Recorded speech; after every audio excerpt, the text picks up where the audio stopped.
The upcoming presidential election is a civilizational election, and understanding it in any less terms or any more terms does not do justice to what is exactly at stake here in this country for the United States and ultimately, in my opinion, for the world. So in this video, we're going to actually examine what's at stake here in a rather uncommon way.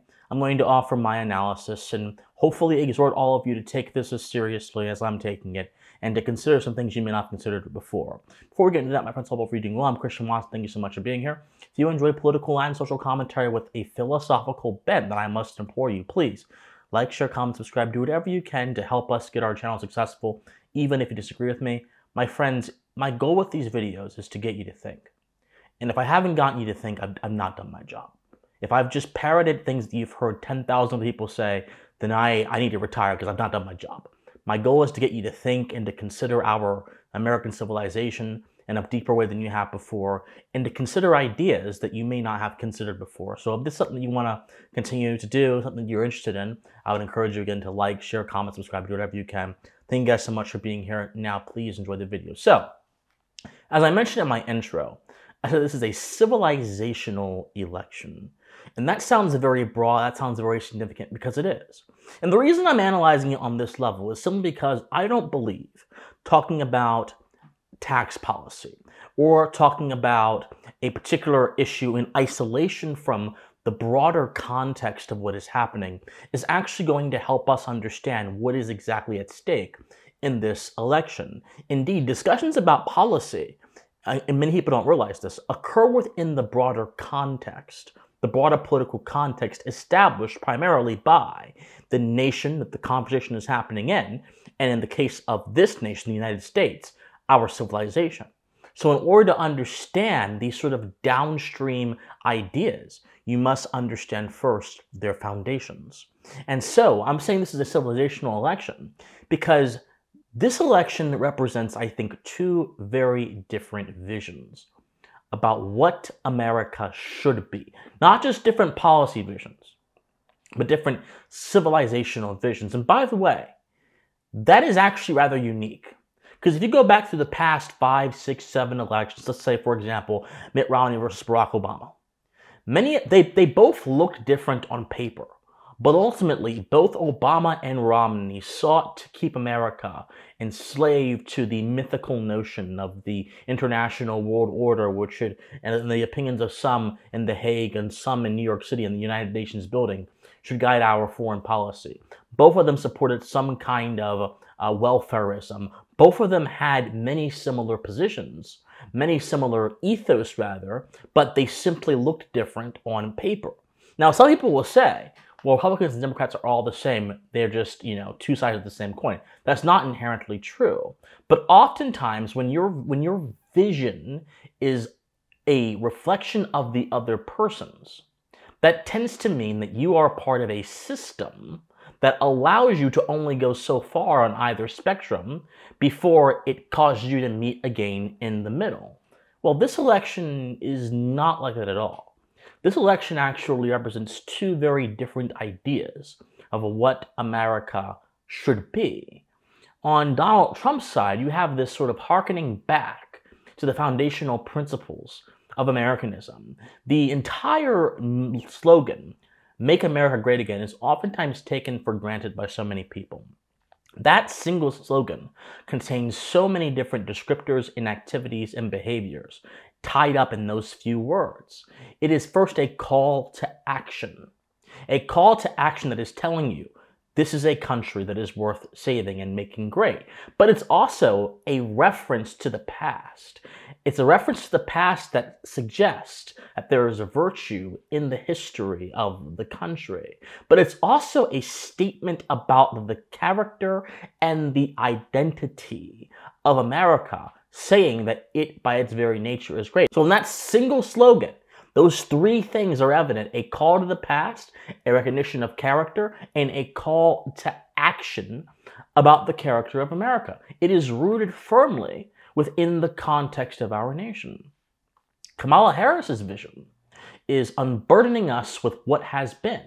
Kamala Harris's vision is using the lenses of class, using the lenses of identity to make political prescriptions on the basis of. Kamala Harris's vision is hoisting forth a kind of managerialism over the American life to direct it in the way that she believes is the best for it, as opposed to the way the people believe are the best for it.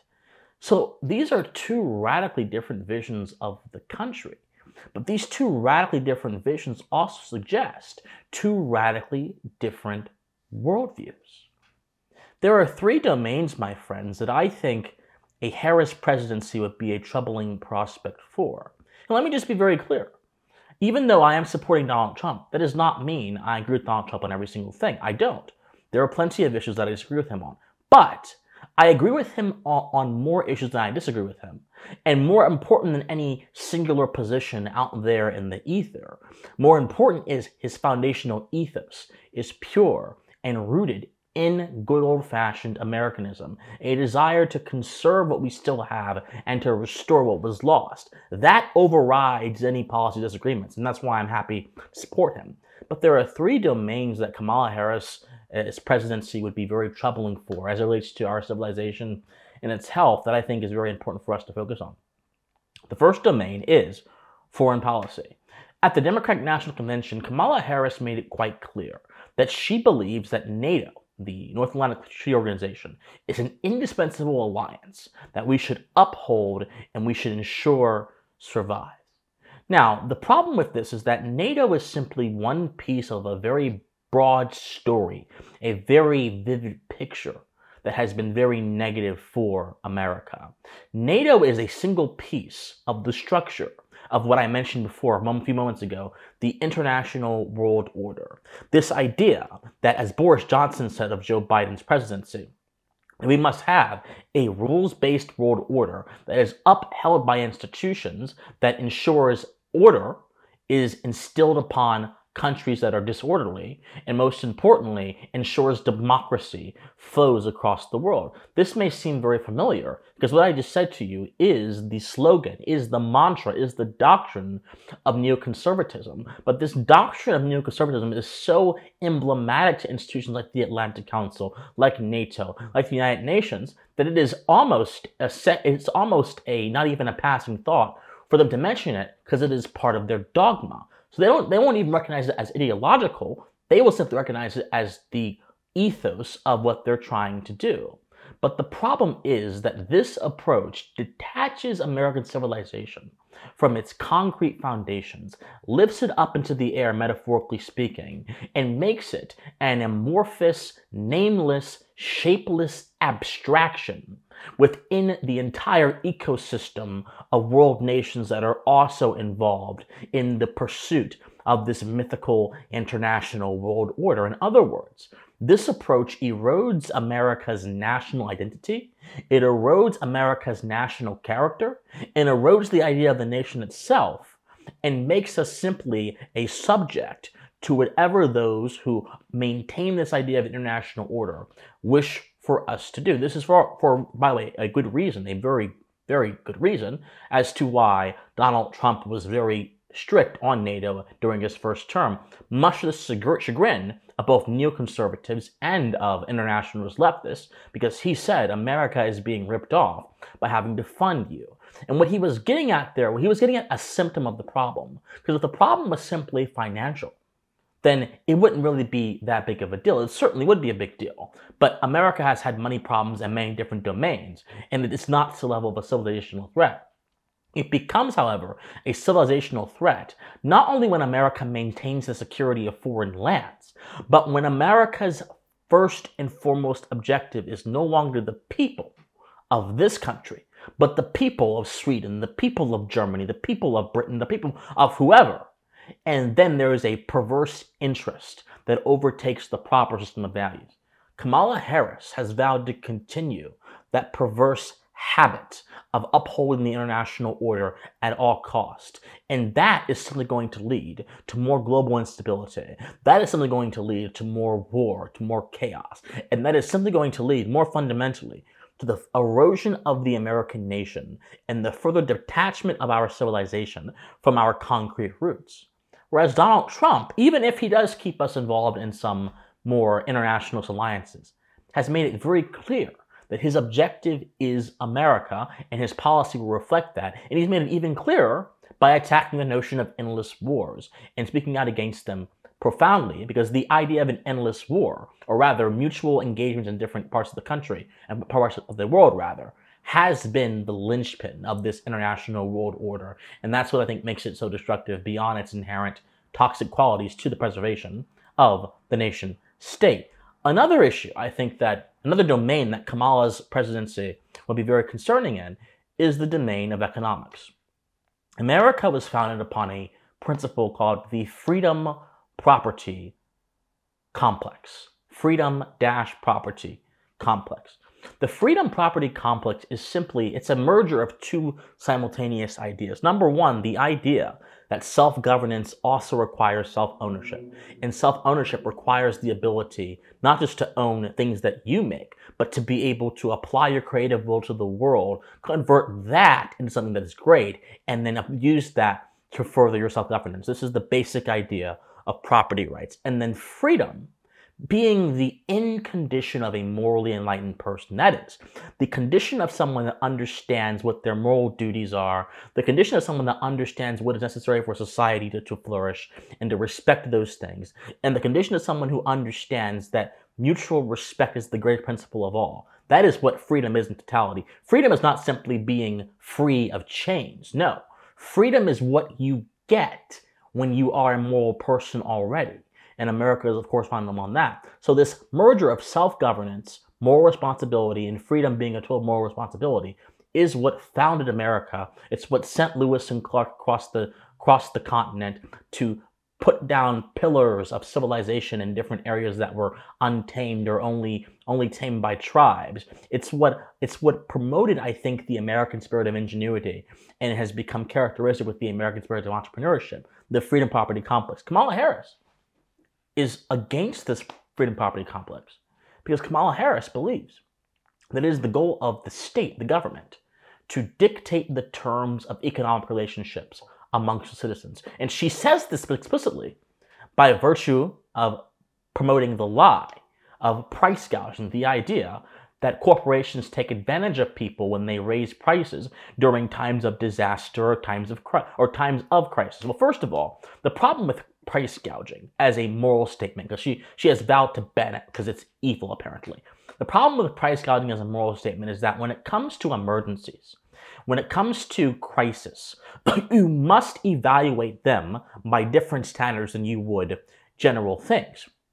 This is one of the reasons why you'll oftentimes have these sort of scenarios in ethics where people say, if there is a person out in the water and they're drowning, would you go in and help them if there was no one else around? Do you have a responsibility, rather, to go in and help them? Well, the reason this is not really a helpful scenario is because in most cases, this is not going to be the case. And we shouldn't dictate ethics on the basis of emergencies or one-off scenarios, because then it becomes much less practical for us to apply it in our everyday lives. Morality is not simply a thing that we use in thought experiments to make ourselves feel good and to flex our own egos. Morality is a tool that makes living in a society not just possible, that's the bare minimum, but it makes it beneficial to our progression as human beings. So Kamala Harris is making a judgment off of a emergency situation and attempting to make it a general rule, which of course, as I mentioned, is not a very good thing, because good policy should be based on a single moral principle underneath it. The reason we ban murder is because murder is immoral. It's a violation of your right to life. The reason we ban theft is because theft is an assault on your self-governance, an assault on your right to self-govern yourself, therefore your right to liberty, so on and so forth. There should be a moral rule. But she's flipping it and trying to make it something that it shouldn't necessarily be. That's the first problem. The second problem is she's moralizing what is an amoral mechanism that the markets use to preserve supplies.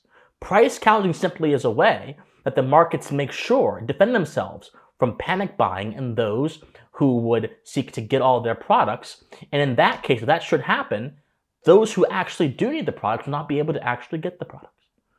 So in other words, price gougers are doing something that is not just reflexively necessary. Everything defends itself when it's trying to die, every living thing, every active thing, every dynamic thing, but it's also beneficial to those who will eventually be able to get the products that are left over. And yet she seeks to remove that and dictate the terms of economic relationships on her own terms. Now, Donald Trump, of course, has policies on tariffs that I personally do not agree with. But on balance, his economic policy is actually pretty much the opposite of what Kamala Harris wants. He seeks to lift regulations, and he did that during his presidency. He seeks to cut taxes for businesses, give them tax credits, so on and so forth. So in other words, one candidacy respects the freedom property complex, whereas the other candidacy completely and utterly stomps upon it and says, no, the administrative bureaucratic complex should be that which decides the terms of economic relationships. And for that reason, a Kamala Harris presidency is a very troubling prospect. And finally, I touched on this for a moment ago, but I'll touch on it again. Vision. Kamala Harris has shown a willingness to villainize the past, what has been, and to glorify the future. And the key aspect of philosophical progressivism that makes such a toxic ideology is that it sees history as a value. And it ties to history such a great significance that it almost isolates every single other consideration on the behest of progress. This is one of the reasons why you see the term, we're not going back. Not only is it a villainization of the past, but it's a rejection of wisdom. Basic wisdom that says you can pull from the past, the best of the past, to go into the future. It's a rejection of wisdom and an assertion that the ideas of the now, the newly conceived ideas, should be those that are put above everything else and imposed upon them forcefully through activism. And there's no more, not only unwise, but there's no greater conceit than this. Good things are very hard to make, but they're quite easy to destroy. And Kamala Harris' presidency is a fundamental rejection of this basic maxim, and that's why I believe that her vision for America is so toxic. In closing, my friends, the nation can survive regardless of who wins. Because we have to understand, this is a country that survived the likes of Millard Fillmore. This is the country that survived the likes of Andrew Johnson. This is the country that survived the likes of John Adams, who was a pretty impactful founder, who quite literally wrote the Alien and Sedition Acts, which criminalized dissent against his administration during the Tiny Generation. This is a country that survived FDR's direct assaults against the judiciary, against the Constitution, and against the ethos of Americanism. This is a country that survived Woodrow Wilson's direct assaults against the financial independence of Americanism and the Constitution, which he sought to delegitimize both through policy and through his writings by saying the Constitution is a Newtonian document that does not reflect the realities of the time. We survived him. This is a country that survived so many different things from so many more menacing leaders than Kamala Harris, that we should understand there's a reason we survived. We survived because the future of America and its preservation is not rooted in a president. It's rooted in a citizenry. It's rooted in a citizenry that understands its moral powers and its social responsibilities. It's rooted in a citizenry that understand that self-governance is the principle that animates America, not approval from authority. It's rooted in a citizenry that is active and energetic in terms of how they engage with politics, how they engage with society. But the problem is, our citizenry, our moral citizenry, has been degraded and pacified and made into a serf to the knowledge distributors of the day. And more important than that, it's also been made into believing that you need authority to somehow legitimize your interaction with society. And if you believe that, then it makes total sense as to why you might think the president is the most important person for the future of a country. But if you knew what our founders knew, if you knew what the founding generation knew, if you knew what many Americans for the first 100 years of our existence knew, roughly 100 years, you would then therefore know that it is the people that decide a nation's future. Not just through voting. That's one exercise of consent. But also through their own behaviors, through social building, through community, through educating their fellow peers, through internal vigilance and skepticism towards authority, so on and so forth, to a desire to be driven forth towards the truth, and skeptical of things that take you away from the truth. This is fundamental Americanism. And we must understand that regardless of who wins, it is still in the power of you and I to make sure our country survives and our country's idea is preserved. Having said that, the president can make our jobs much harder. They can make our lives much harder. And for that reason, I do believe that a Donald Trump presidency would be 110,000% better than a Kamala Harris presidency. And a Kamala Harris presidency would be a disastrous prospect, I think, to our nation. But regardless of what happens, you must understand, you are the center of value. You are the engine that keeps America going. And you ultimately will have a much more impact on this country, you and your friends, of course, you and your communities, than someone that serves 4 years or 8 years.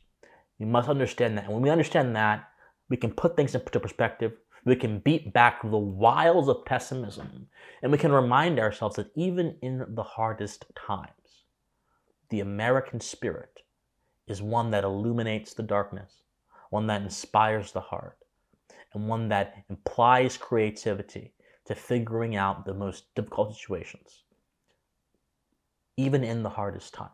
That's what America is. But regardless, it's very important that you go out, that you vote, that you support the right person, and I really think that Donald Trump's presidency is what we need at this juncture in time, and so that would be my earnest advice for you to go ahead and support him. My friends, like, share, comment, subscribe, do whatever you can to make this channel successful. My friends, study history, study philosophy, remember more convicted, and please stay pensive. Bye, guys.